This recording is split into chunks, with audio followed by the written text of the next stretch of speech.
ඉතින් ඔයාලා කරන චූටි වරද්දකින් පවා ඔයාගේ WhatsApp number එක මෙන්න මේ විදිහට බෑන්ඩ් වෙන්න පුළුවන්. හරි ඉතින් අද අපි කතා කරමු ඔයාගේ WhatsApp number එක මෙන්න මේ විදිහට බෑන්ඩ් වෙන්න බලපාන හේතු මොනවාද? ඒ වගේම WhatsApp අලුත් තුන නීති රීති එහෙම නැත්නම් rules and regulation guideline and regulation මොනවාද? ඒ වගේම ඔයාගේ WhatsApp number එක බෑන්ඩ් වෙන්නේ නැතුව ආරක්ෂා කරගන්නේ කොහොමද? ඔයාගේ WhatsApp number එක බෑන්ඩ් වුණොත් unban කරගන්නේ කොහොමද කියලා. ඉතින් WhatsApp number එක බෑන්ඩ් වෙන්න බලපාන ප්‍රධානතම හේතුව තමයි guideline and regulation. ඒ කියන්නේ WhatsApp නීති රීති අපි උල්ලංඝනය කරොත් තමයි අපේ නම්බර් එක බෑන්ඩ් වෙන්නේ.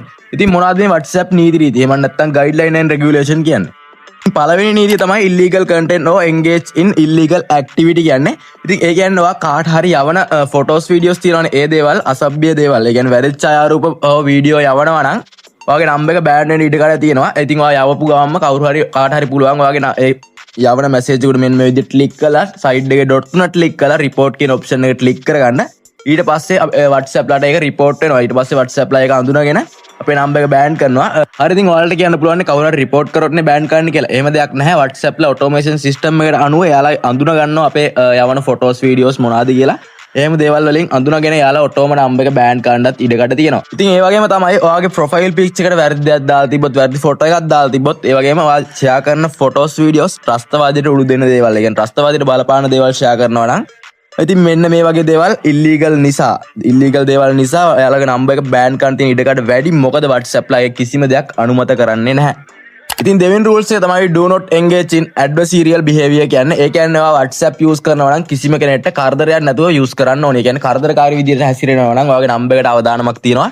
කරදරකාරී විදියට හැසිරෙනවා කියන්නේ ඔයා කාට හරි මැසේජ් යවනකොට එක දිගට මැසේජ් ගොඩක් යවනවා නම්, ඒ වගේම තමයි එක දිගට කෝල් කරනවා නම්, ඒ වගේම group එකක් හදලා එක දිගට group එකට කට්ටිය කිසිම අවසරකින් තොරව එක දිගට කට්ටිය ගොඩක් add කරනවා නම්, ඒ වගේ දේවල් කරනවා නම් ඉතින් ඔයාගේ WhatsApp නම්බර් එකට අවදානමක් තියෙනවා. ඒ වගේම තමයි ඔයා mod WhatsApp use කරනවා නම් WhatsApp ලගේ නීති රීති උල්ලංඝනය වෙනවා. ඒ නිසා ඔයාගේ නම්බර් එක බෑන්ඩ් වෙන්න පුළුවන්. එයාලා කියන්නේ WhatsApp use කරන්න පුළුවන් ඔරිජිනල් WhatsApp එකත් business WhatsApp එකත් WhatsApp web එකත් අතර විතරයි. එහෙම නැතුව කිසිම unofficial දෙයක් යටතේ WhatsApp use කරොත් ඔයාගේ නම්බර් එක බෑන්ඩ් කරන්න ඉඩ කඩ වැඩි කියලා.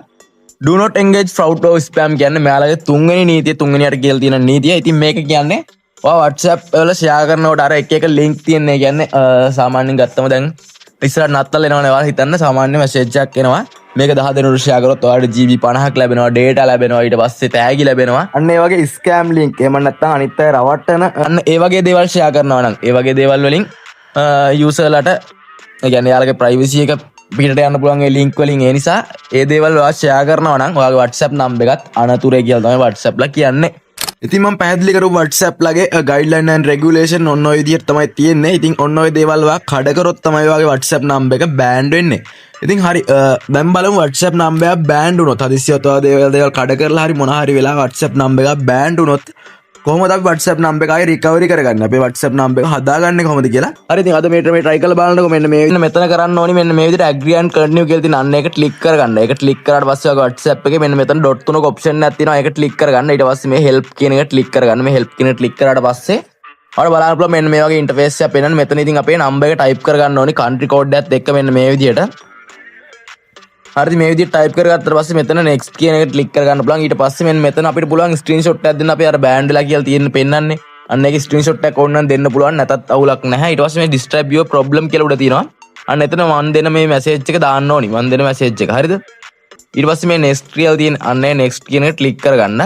ඊට පස්සේ මෙන්න මෙතන තියෙනවා send to WhatsApp support කියලා ඔන්න ඔය විදිහට අන්න ඒක click කරගන්න. ඊට පස්සේ මේ Gmail කියන එක click කරලා මෙන්න මේ විදිහට මේක send කරගන්න. හරි ඔන්න ඔය විදිහට send කරගත්තාට පස්සේ සමහරට දවසක් දෙකක් යයි, සමහරට පැය දෙකක් තුනක් යයි, සමහරට විනාඩි 5ක් යයි ඔන්න ඔය වගේ වෙලාවකින් නම්බර් එක unban වෙනවා. සමහර අයට වැඩ කරන්නේ නැහැ, සමහර අයට වැඩ අතර ගිහිල්ලා එන්න.